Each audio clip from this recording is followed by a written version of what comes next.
एक बार एक मटर की फली में 5 छोटे मटर रहते थे। वे सभी अलग अलग थे, लेकिन फिर भी साथ रहते थे, क्योंकि मटर की फली अभी भी बंद थी। वे सूर्य की किरणों को सहन करने के लिए अभी बहुत छोटे थे। वे सारा दिन सोते रहते थे, लेकिन रात में वे एक दूसरे से बात करते थे और अपने आसपास संगीत सुना करते थे, खासकर चंद्रमा का संगीत। सुंदर चंद्रमा तारों से लिपटा हुआ मटरों के लिए सुंदर गीत गाता था। पूर्णिमा के समय वह मृदंग बजाता था। चंद्रमा द्वारा बजाए जाने वाले तेज मृदंग को सुनकर मटर जाग जाते थे, लेकिन चंद्रमा का संगीत पर हर मटर की अपनी प्रतिक्रिया थी। मुझे मृदंग की आवाज बहुत पसंद है, बूम बूम बूम।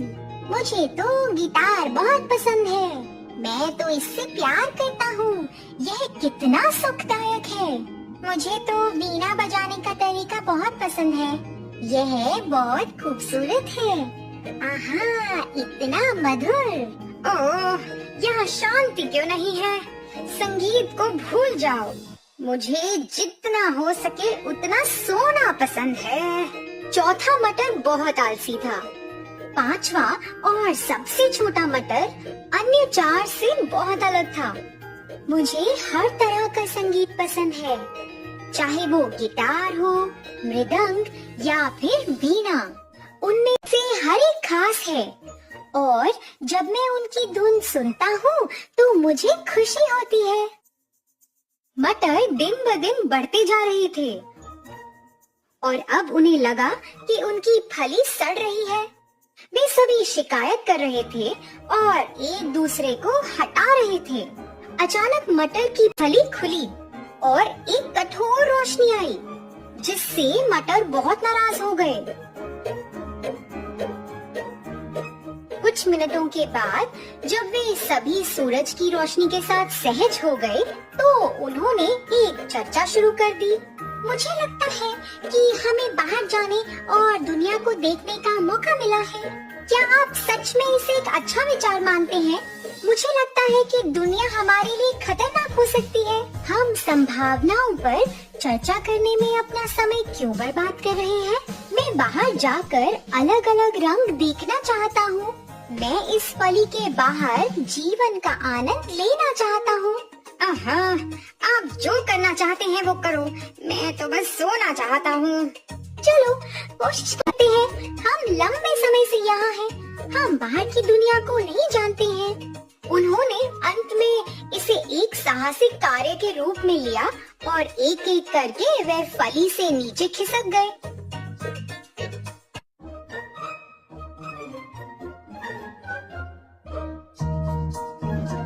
वे सभी मटर के ढेर पर उतरे। वाह, वो तो कितना सुंदर है। अरे देखो, हम जमीन से इतनी ऊंची एक शाखा पर बैठे हैं। जैसा कि वे नई दुनिया के बारे में बात कर रहे थे, वे देख रहे थे कि एक लड़का उन्हें देख रहा है। ये मटर मेरे गुलेल के लिए एकदम सही लगते हैं, मुझे उन्हें भी उठाना चाहिए। लड़के ने एक एक कर सभी को उठाया। पहला मटर आकाश में बहुत दूर उड़ा, दूसरे मटर तो उसे देख भी नहीं पाए। ओह, मैं मरने जा रहा हूँ। फिर लड़के ने अपनी गुलेल के साथ दूसरा, तीसरा और चौथे मटर को एक एक करके दूर फेंका। मटर चीख रहे थे जैसे वे जाने कहाँ उड़ रहे हो। फिर सबसे छोटा मटर उड़ा। वाह, मैं तितली की तरह बादलों में उड़ रहा हूँ।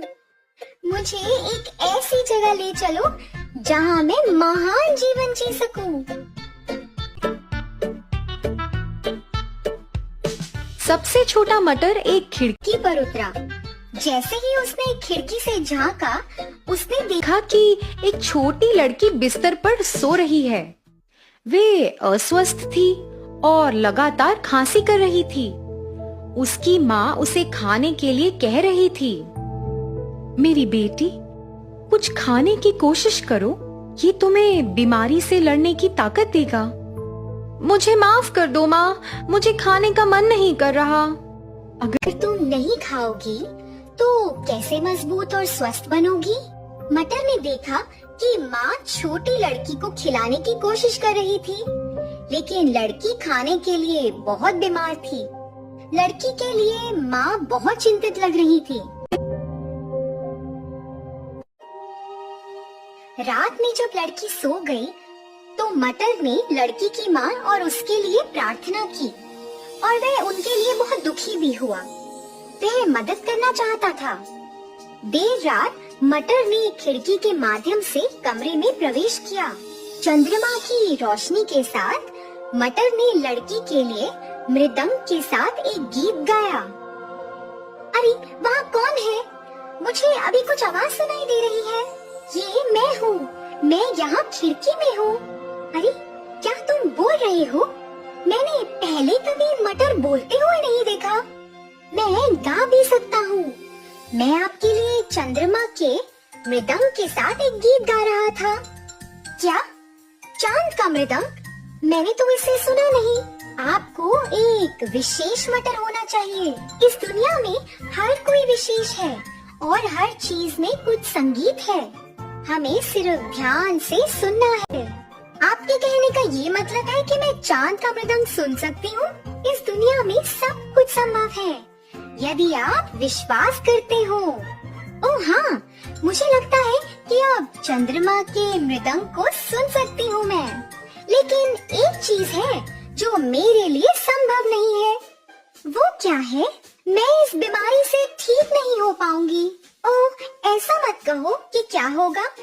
अगर मैं एक मटर के अलावा कुछ और बन सकूं तो तब आप फिर से बेहतर बन सकते हैं। लेकिन आप केवल एक मटर हैं। आप और क्या बन सकते हैं? खुद पर विश्वास रखें और आप कुछ भी कर सकते हैं। अगर मैं कुछ और बन जाऊं, तो क्या आप मानेंगे कि आप ठीक हो सकते हो? हाँ ठीक है। सुबह जब लड़की जाग गई तो उसे मटर के साथ बातचीत याद आई। वह खिड़की के पास मटर को तलाश रही थी, लेकिन वो तो वहाँ नहीं था। ये कितना सुंदर है। जैसा कि मटर ने कहा, क्या मैं ये नहीं मान सकती कि मैं ठीक हो सकती हूँ? मुझे लगता है कि मैं बेहतर हो जाऊंगी। इसी बीच सबसे छोटा मटर उसे प्रेरित करना चाहता था। वह खिड़की के बाहर रहा और कुछ दिनों तक धूल में लिपटा रहा। बाद में जब सर्दी आ गई तो धूल ने उसे बर्फ से बचने में मदद की। हर दिन वह खुद को अपने लक्ष्य की ओर धकेल रहा था। अगर मैं कुछ और दिनों तक अपनी इन परिस्थितियों से गुजरता रहा तो मुझे लगता है कि मैं अपना लक्ष्य हासिल कर सकता हूँ और छोटी लड़की से भी अपना वादा निभा सकता हूँ। सबसे मजबूत मटर सर्दियों के दौरान अपनी इच्छा शक्ति से बच गया। मौसम बदल गया और छोटा मटर तो अब खिल गया। वह कुछ शाखाओं और सुंदर फूलों के एक जोड़े के साथ एक पौधे में बदल गया। एक दिन लड़की की माँ ने खिड़की के बाहर उस सुंदर मटर के पौधे को देखा। देखो मेरी बेटी, ये हमारी खिड़की पर एक मटर है। अरे वाह, इसने अपना वादा निभा लिया माँ। क्या? कैसा वादा? माँ, ये मटर जो अब खिल चुका है और एक दूसरे रूप में तब्दील हो गया है। अब मुझे विश्वास है कि मैं ठीक हो सकती हूँ। अगर कोई मटर अपना जीवन बदल सकता है तो मैं क्यों नहीं बदल सकती? हाँ हाँ मेरे बच्चे, बेशक आप जल्दी बेहतर होंगी। लड़की मटर के पौधे को देखकर मुस्कुराई। उसकी माँ ने उस पौधे को धन्यवाद दिया और हर दिन उसकी अच्छी देखभाल की। कुछ दिनों बाद छोटी लड़की पूरी तरह से ठीक हो गई, क्योंकि वह खुद और मटर में विश्वास करती थी। छोटा सा नगर हैमलिन नामक। हैमलिन के लोग आपस में खुशी से और शांति से रहा करते थे। वहाँ की फसल भी अच्छी खासी थी और लोग तरक्की में थे। सुबह से शाम तक लोग गाने और मनोरंजन में मग्न रहते थे। परंतु एक दिन सब कुछ बदल गया। शहर में एक बहुत बड़ी मुसीबत छा गई, चूहों की। सारा शहर हजारों चूहों से भर गया। घरों में, विश्रामालयों में, स्कूलों में, हर एक गली में जहाँ देखो सिर्फ चूहे। लोगों को जल्द इस समस्या का हल निकालना था।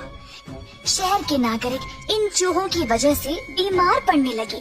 खाना पानी सब भ्रष्ट होने लगा। शहर के मेयर साहब ने कई बैठकों का प्रबंध भी किया इस समस्या के बारे में चर्चा करने के लिए। पहले सबने सोचा कि बिल्लियां इन चूहों को भगा निकालेंगी, तो लोगों ने बिल्लियां लाई और हर जगह छोड़ दी। पर इससे भी कुछ नहीं हुआ, क्योंकि चूहों की आबादी बहुत ही ज्यादा थी। सब लोग परेशान थे और मदद के लिए बेकरार। एक दिन एक अजनबी हैम्लिन में आया। उसके पास थी एक बांसुरी। अजनबी पाइप पाइपर सीधा मेयर साहब के पास गया। अजनबी ने मेयर से बोला, जर्मनी के हर एक कोने में पता है कि हैम्लिन के शहर में चूहों की बहुत बड़ी समस्या हो गई है।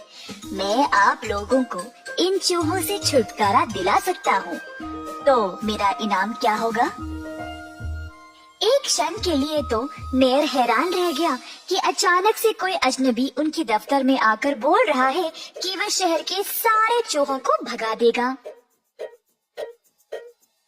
अगर तुम ये सच में कर दोगे तो तुम्हें 10,000 सोने के सिक्के मिलेंगे इनाम में, बोला मेयर। अजनबी ने रजामंदी में अपना सर हिलाया और बोला, एक दिन के अंदर अंदर हैम्लिन में एक चूहा भी नहीं बचेगा। और हाँ, आप अपना वादा ना भूले। ऐसा कहकर पाइप पाइपर वहाँ से चला गया। मेयर पाइप पाइपर की ओर अपनी खिड़की से देखता रहा, उसको शहर के बीचों बीच चलते हुए। फिर अचानक से पाइप पाइपर ने अपनी बांसुरी पर एक अनोखा धुन बजाना शुरू किया। अचानक एक अजीब सी शोर शुरू हो गई। हजारों चूहे हर दिशा से आने लगे और पाइप पाइपर की अनोखी धुन का पीछा करने लगे। घरों से, दुकानों से, हर जगह से चूहे बाहर निकलकर इस धुन के पास आने लगे। हुआ ये था कि धुन की वजह से चूहे सम्मोहित हो गए। अजनबी समुंदर की ओर चलने लगा और शहर के सारे चूहे उसके पीछे पीछे। काफी अनोखा दिशा था।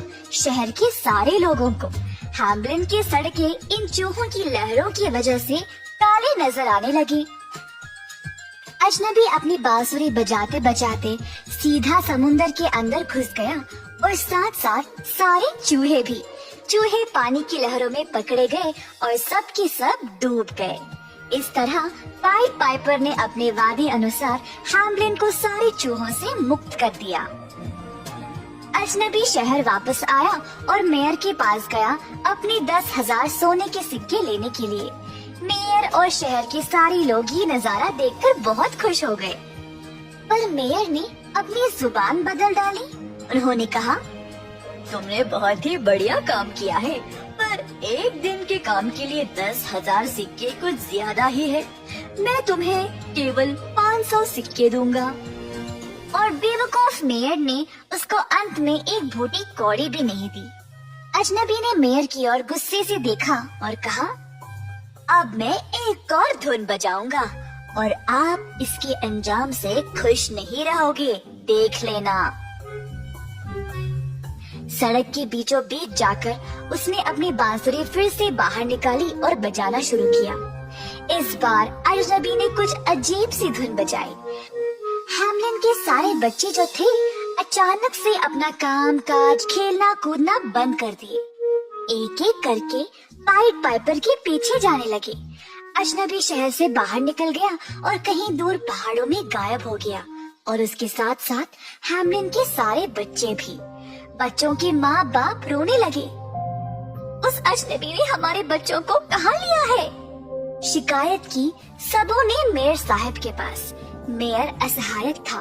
उसको पता था कि उसने अजनबी को धोखा दिया है। अजनबी हैम्लिन वापस तो आ गया, पर बच्चे नहीं। मेयर तुरंत उसके पास गया माफी की भीख मांगने के लिए। उसने बहुत विनती की बच्चों को वापस ले आने के लिए। पर बिना कुछ कहे पाइड पाइपर बस मुड़कर वहाँ से चला गया। शहर के सारे लोग मेयर के दफ्तर के बाहर आ खड़े। सबने उन्हीं की ओर उंगली उठाई। हमारे बच्चे कहाँ हैं? मेयर शर्मिंदा होकर बस चुपचाप खड़ा रहा। अब तुमको ही ढूंढना पड़ेगा। हमारे बच्चों को वापस ले आओ। मेयर शहर से भाग गया पहाड़ों की ओर। उसने सालों साल बिताए गायब हुए बच्चों को ढूंढते हुए। इस कहानी से हम ये सीखते हैं कि हमेशा अपने दिए गए वादों को पूरा करें।